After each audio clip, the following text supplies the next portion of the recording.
কালকে জুমার নামাজের পরে ভাই নজরুল শুনো, কালকে জুমার নামাজের পরে আমার ঢাকার মসজিদে 2 ছেলে আসছে। ওরা ল্যাপ তোষক বেচে, বুঝছো নি, ল্যাপ তোষকের দোকানদার।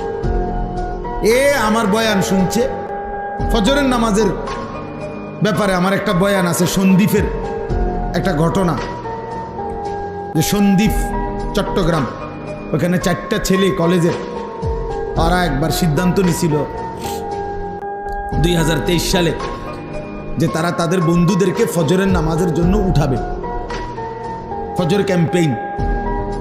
পরে 1 বছর মেহনত করে তারা প্রায় 4000-এর মতো পুরা উপজেলার এই কিশোর যুবক যারা তখন নিয়মিত ফজরের নামাজ পড়ে, ফজর ক্যাম্পেইন করে তারা।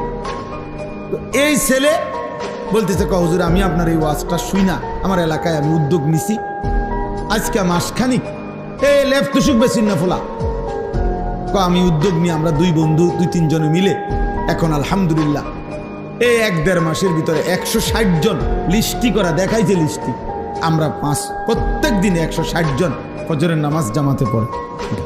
আমরা চেষ্টা করতেছি প্রতিদিন। তো তারা, আমার গাড়ি তো আছে কাগজটা, তারা এমন সুন্দর করে বিভিন্ন বাণী লিখে লিখে ছেলেদের কাছে দাওয়াত দেয়। তো দিয়া নিচে লেখছে তাগো একটা এই কাফেলাটার নাম কি?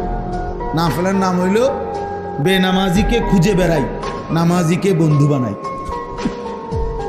এরকম শুনছে জীবনে আর কথা, এমন সুন্দর কথা